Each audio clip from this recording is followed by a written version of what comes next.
Bonjour Anton Reinhardt. Bonjour. C'est un film absolument époustouflant dans lequel vous jouez. Pourquoi avoir accepté le rôle de Samuel Paty? Parce que, c'est vrai que moi, quand j'ai reçu le scénario, bon, j'ai une empathie très, très grande, une sympathie pour cet homme et ce qu'il représente, mais surtout, je me suis rendu compte qu'on connaissait rien, enfin, que moi, en tout cas, je connaissais rien de l'histoire ou très, très peu. On a été très marqué par, la sauvagerie la barbarie même de sa décapitation, heu et autour de Qui moi. est évoqué dans le film. Oui, qui est On la évoqué et qui est voit pas, en plan très large, mais on, ouais, on voit, il on y voit ce a dont il s'agit. quelque chose, oui, on comprend, mais on n'est pas Plongé dans la décapitation. plongé dedans. Et moi, autour de moi, il y a eu beaucoup de discussions sur son cours et sur la façon dont il s'était comporté. Est-ce qu'il avait été maladroit ou pas, et très peu sur le reste. Alors que, a posteriori, en connaissant l'histoire, je trouve ça assez dingue en fait qu'il était autant questionné et que le mensonge de la jeune fille, l'implication des enfants, toute la djihadosphère, tout ça était aussi peu débattu autour de moi en tout cas. Hmm. C'est ce que vous avez appris sur lui, finalement, en l'incarnant et en jouant ce rôle. Ben, sur lui, je me suis rendu compte qu'il était quand même très très fidèle à une image qu'on peut avoir de l'éducation nationale. C'était vraiment un professeur dans toute sa par vocation. C'est quelqu'un qui aurait pu être historien et non, qui a voulu être professeur chez les collégiens, qui adorait la controverse, mais pas dans un débat qui monte, juste dans on dit quelque chose, on dit forcément l'inverse pour essayer de comprendre jusqu'où on peut aller. Et il n'y a pas de but final de trancher, c'est essayer de comprendre les arguments en jeu.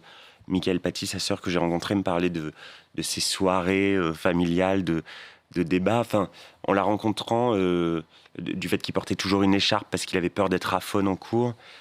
C'est vrai qu'en discutant avec sa sœur, je me suis rendu compte à quel point il était, oui, le professeur par vocation, pleinement dans sa tâche.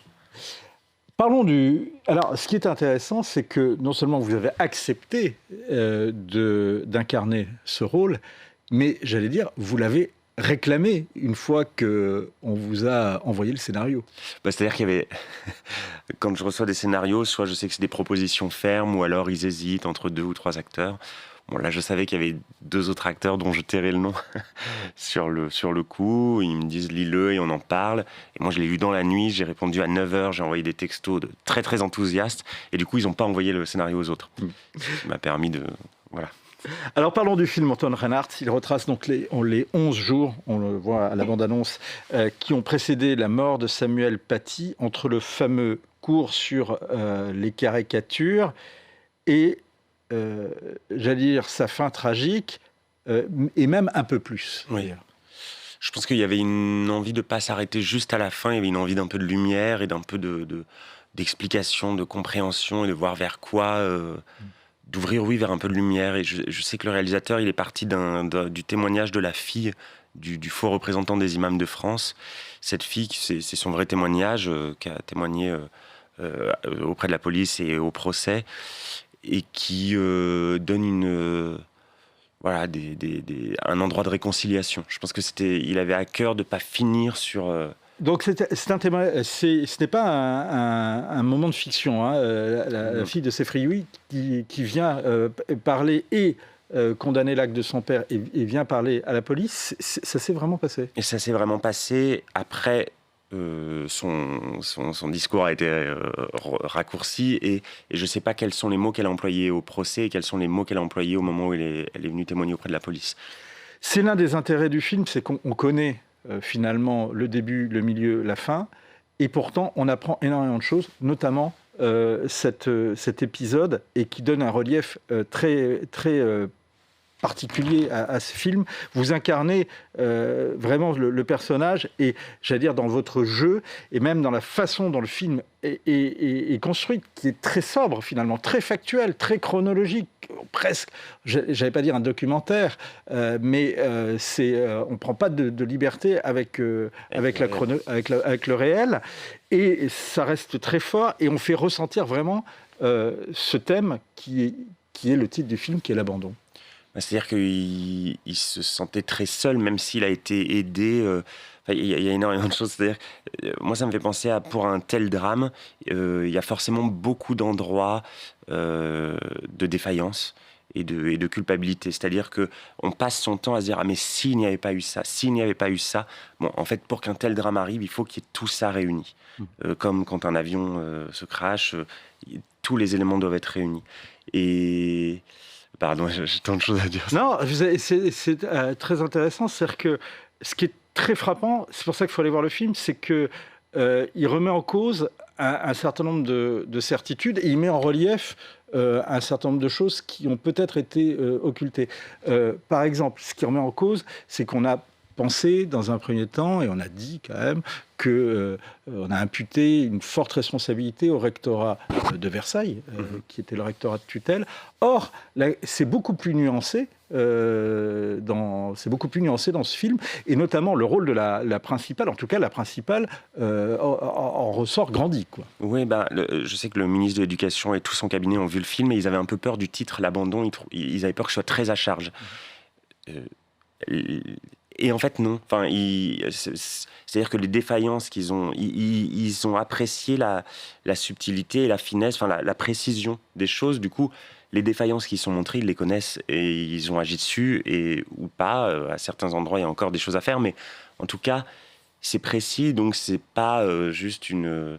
Et puis c'est pas accusatoire. Le but, c'est qu'on avance avec ça. Oui, c'est pas du tout accusatoire, mais il y a certains rôles, il y a certains. Oui, non, il y a des culpabilités. Il y a des culpabilités qui ressortent. Enfin, en tous les cas, certaines mises en cause qui émergent. Je pense notamment au référent laïcité. Je pense aussi à certains collègues.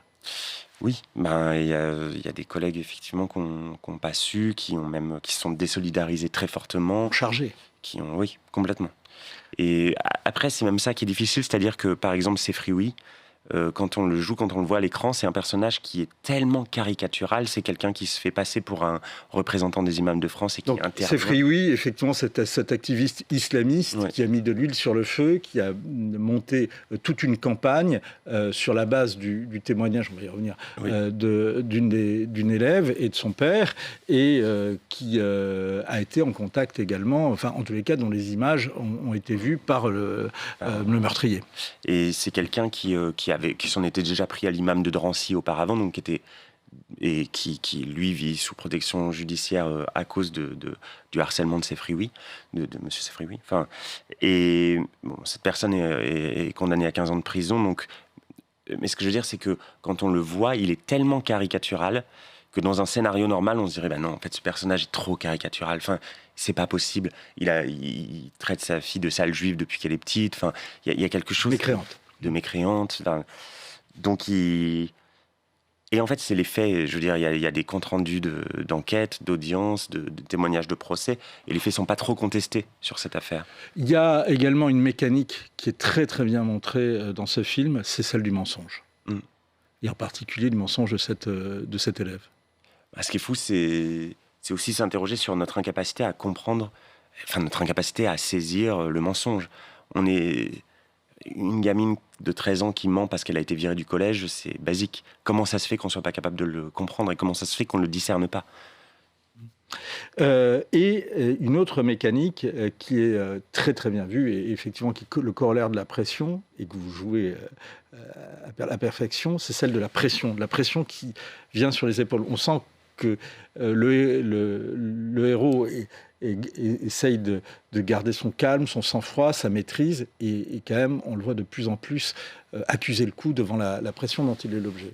Ce qui était difficile au départ, c'était de se dire, il ne faut pas jouer le drame, notamment au début, puisque nous, on est impacté par les images qu'on a, mais en fait, au début, il ne se passe rien. Je veux dire, il y a un cours, il y a une gamine qui ment, on se dit, Donc il y a quand même plusieurs jours comme ça où moi, je me disais, mais qu'est-ce que je joue si ce n'est de l'hyper-quotidien, d'un prof qui donne un cours dans un contexte, et puis quelque chose qui monte, mais en fait, inexorablement, ça monte, et effectivement, des récits qu'on a, on sait que Samuel, il finissait par raser les murs, et il y a une cabale contre lui, et c'est quand même très difficile, parce qu'effectivement, il y a des profs qui se désolidarisent, même si certains lui apportent son soutien, il y a une suspicion, les gens ne savent pas tout de suite, il y a des parents d'élèves qui le soutiennent, mais pas tous tout de suite. Donc, il n'en parle pas trop.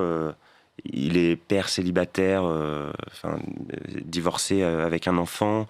Il n'en parle pas du tout autour de lui. Il prend ça sur ses épaules, mais au fur et à mesure, il s'effondre et il essaye de... À la fois, il s'effondre et en même temps, il reste fixe et ferme sur ce qu'il a fait. C'est-à-dire qu'il ne veut pas s'effacer, il ne veut pas s'excuser de quelque chose qu'il n'a pas commis. C'est ça qui est très frappant finalement dans ce film, c'est qu'on est à la fois dans la nuance, dans le tragique, et à la fois effectivement, on est face au courage de cet homme qui ne joue pas les héros, mais qui défend juste une chose, qui défend les faits, et qui défend la vérité, et qui défend les faits de ce qu'il a fait. Oui. Et ce qui est difficile, c'est et qu'il ne s'excuse pas pour ce qu'il a été perçu, mais qui défend, en tous les cas, sans s'obstiner, mais qui défend ce qu'il a fait, enfin la vérité. C'est là la grande différence avec les gens qui ont été condamnés par la suite. C'est-à-dire que lui, il est capable de douter, d'écouter les autres, d'écouter ce qu'on lui reproche, mais bon, à la fin, il peut pas. On lui propose de se mettre en retrait. Il y a un autre phénomène, c'est l'accumulation incroyable des procédures, notamment quand la principale du collège sollicite des mesures de sécurité pour le collège. C'est peut-être presque la scène, si c'était pas tragique, presque comique. En tous les cas, on est en plein absurdistan. Bah ouais, et en même temps, tous les professeurs qui l'ont vu et tous les directeurs d'établissement disent mais c'est exactement ça, tous ces acronymes. Et ça paraît tellement déconnecté, même si c'est des choses qui pourraient fonctionner, mais ça paraît tellement déconnecté de la cabale qui a lieu. Alors pour ceux qui verront le film, c'est à un moment la principale demande à son adjointe de déclencher une procédure pour sécuriser le collège et qui lui dit qu'il faut appeler tel organisme, et donc s'ensuit une liste d'acronymes et on se croirait, mais franchement, dans un one-man show. C'est vraiment, oui, ça semble être une blague. Alors qu'on a juste envie de dire cette personne est en danger, juste protégez-la. Enfin... Antoine Reinhardt, vous avez incarné des rôles très différents, le fondateur d'Act Up, mais souvent des personnages réels aussi au destin, et des personnages réels au destin tragique, également des magistrats. C'est le personnage réel au destin tragique, c'est ça qui vous a attiré dans ce personnage, ou est-ce qu'il a quelque chose de différent avec les autres personnages que vous avez incarnés ? Moi, j'aime bien son humilité. Il y a quelque chose que je trouve assez beau, dans ce mélange d'humilité et de certitude sur la connaissance. C'est-à-dire que c'est quelqu'un qui est vraiment très, très sûr de lui dans les endroits qu'il défend, dans sa déontologie. Mais c'est pas quelqu'un de... Je trouve ça beau. C'est quelqu'un qui est très, très heureux d'être prof. Et il aime ce qu'il fait. Voilà, ça veut pas dire que tout est facile, etc. Mais il est à sa place. Et ça, je trouve ça assez beau, des gens qui sont à leur place. Humblement et en même temps avec beaucoup d'engagement. Saint Bernard de Clairvaux dit parfois que le courage vient de l'humilité. Est-ce que c'est ça qui pourrait caractériser Samuel Paty ? Oui, et je trouve ça... oui. Et je trouve ça beau aussi. On a toujours tendance à se dire que le courage demande de la difficulté. Non, ça peut être simple. Je pense que pour lui, il n'y a pas trop de... c'est dur, hein, mais il n'y a pas trop d'autres solutions. Comme l'a dit Benjamin Duhamel sur France Inter, on est ému, on est en colère, on a le souffle coupé en regardant le film, et pourtant il est sans fioriture, il est clinique, il est chronologique, presque minimaliste. En fait, ça monte, c'est ce que je disais, c'est-à-dire qu'il faut... Moi, au début, je me disais, mince, mais je joue des choses très petites, Mais en fait, le drame, il est collectif, surtout qu'au niveau du collège, tout se passe bien. Enfin, je veux dire, c'est vite résolu. On voit le poids des réseaux sociaux et de tout ce qui est autour qui monte. Et comme en plus, on connaît la fin, c'est accablant. Et cette fin, il faut que absolument les téléspectatrices et les téléspectateurs aillent le découvrir. Merci beaucoup Antoine Reinhardt. L'Abandon, c'est un film sobre, mais un film choc signé Vincent Garinck. C'est le film absolument à voir en ce moment, sorti en salle ce mercredi. Merci beaucoup. Merci beaucoup. Dans l'actualité.